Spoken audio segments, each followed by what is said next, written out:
Beep, beep, beep, beep, beep, beep, beep. Hello, oi. Welcome you lot to the court of the EDI Jester. Let it snow, let it snow, let it snow. I hear well, London's in for a bit of a bashing on the old snow front, along with us up here in Manchester. For God's sake, what's going on? Anybody would think it's winter coming. Sounds like Game of Thrones, doesn't it? Winter's coming. Today, an important one, so I think it's a good idea if we kick straight off. Okay, this comes from the Beige Water group. It is in relation to the impending government guidance. There seems to be a lot of rumours swirling about this. It's going to be a fudge, right? That's my prediction. It's going to be a fudge. You can't fudge this, see? They think they can fudge it. Now, what we must do is take the middle ground. And why are you taking the middle ground? Because I love getting splinters up me bum from sitting on the fence. Right? That's what they're going to do. Because they're politicians. All they're worried about is how people are going to vote. And they hear more from people that think it's all okay, you know, trans rights are human rights, than they do that people that know that there's something very, very wrong. That's the equation. Bayswater support group have been stalwart in their support of parents, in their support of approaching any task or project with a seriousness that your friendly neighbourhood jester simply doesn't seem to possess. Right? So these are the good people I rely on. If I come up with something and go, what the bloody hell is this? Right? Or somebody else gives them a nod, or they're the ones that give us the nod. These are the people who are taking it very seriously and getting involved in action rather than just words.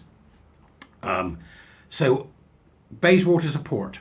Go and have a look, all right, okay? Because if you've got somebody you know who's a confused parent or a parent who's worried about their child, Bayswater support is the place to go. Okay, so they've put out a Twitter thread on the 30th of November, so I thought it was a good idea just to give you the chance to, A, know that it exists, and B, to have a read and then perhaps put into your resources or keep as a bookmark that you've got if you wish to send it to other people. And they say the following: school teachers, parents, and well-meaning peers often assume that affirming a child's trans identity by agreeing to a new name or pronouns is the kind thing to do, and that this is associated with mental health benefits. This is not supported by the available evidence. They've then hashtagged EduTwitter, which is, same as there's always a Twitter for particular things. Edu is one of them.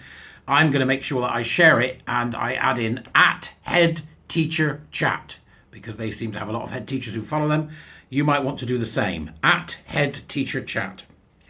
With rumours swirling about Education Gov UK schools guidance, here is a review of why social transition is too an important issue to fudge.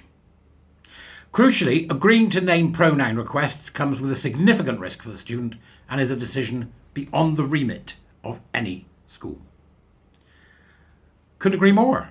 I couldn't agree more. Who the hell do these people think they are, making diagnoses of mental illness in children? They shouldn't be doing it.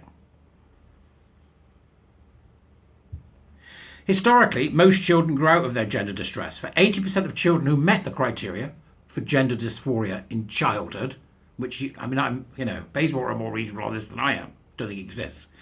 The GD recedes with puberty. Instead, many of those adolescents will identify as non-heterosexual. Right, and that's a quote there they've got their sources. You'd expect that from Bayswater. Spot on, they've got their sources. A complete reversal in this pattern of high desistance and likely homosexual orientation, incredibly likely, by the way, has been observed following early childhood transition, with 97.5% persistence of trans identity following early social transition. Right? So 95. If you affirm, 97.5% are going to maintain it. What a surprise! You're wonderful. You're beautiful. It's all that stuff. Notably, the Dutch protocol, which introduced pubertal hormone blocking interventions, advised against early childhood social transition due to their understanding that this can increase the likelihood of gender dysphoria persisting. Again, with links for you to follow. The early Dutch protocol, which was the vast majority, if not all, I think, were boys, said that nearly 90% of them were same-sex attracted. I'm going with 90% of them were same-sex attracted and 10% lied about it. I think they were all proto-gays. they were all young people who would have probably grown up to be gay. In fact, the vast majority, in my case, I believe 100% of them would have grown up to be gay. And that this entire thing is based on homophobia. That's its root. The entire thing is based on homophobia when it comes to the boys. It's changed since then, but it was based on it. The impact of social transition on young children is thus well documented. Equivalent data following social transition in the novel adolescent onset cohort are lacking. However, there are studies that undermine claims that social transition brings mental health benefits. Data collected by GIDS, the Gender Identity Development Service, showed no significant effects of social transition or name change on mental health status. Again, a link, right? Wong et al. 2019 found there was little evidence that psychosocial well-being varied in relation to gender transition status. It's the opposite, isn't it? Once you affirm it, that's it, it's over. Seaver et al. Found the degree of social transition did not significantly predict the outcome. Therefore, claims that gender affirmation through transitioning socially is beneficial for children with gender dysphoria could not be supported. As well as a lack of evidence of benefit, there is good reason to believe that a cross-sex identity is linked to increased body dysmorphia. It makes sense that someone identifying as the opposite sex would come to resent their body, as it fails to match their inner perception. When a child or young person's cross-sex identity is affirmed by everyone around them through name pronoun changes, this can exacerbate their sense that their body is wrong, intensifying the desire to pursue a medical solution to their distress. That, ladies and germs, is iatrogenic nature of it. The iatrogenic, the harm of the perceived good. Social transitioning can also be a distraction from what is really going on in a child's life. Diagnostic overshadowing, i.e. there was a great number of the diagnoses that were not true. It was overshadowing other things, other instances. So this was highlighted in the Cass Review, which described in a disproportionate focus on gender to the detriment of exploring the child's other issues. These would be other mental health issues, safeguarding issues, sexuality, are overshadowed by the diagnosis of trans. Do you get the idea? So it wasn't taking into account other things. In summary, social transition is a highly significant and consequential intervention in which adults and peers actively facilitate, endorse, encourage a child's decision to reject their natal sex. It cannot be regarded as entirely disconnected from medical intervention.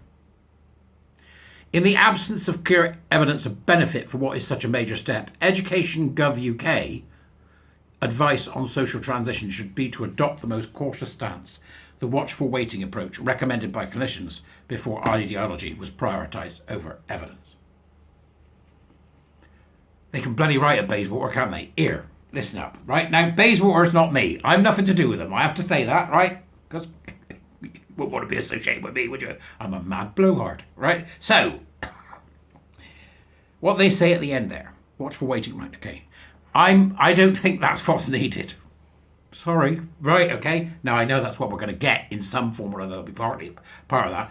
I put on Twitter the other day just to get a flavour of what people thought, and I didn't get much pushback, and I didn't get many people saying things. So I'll say it here and now.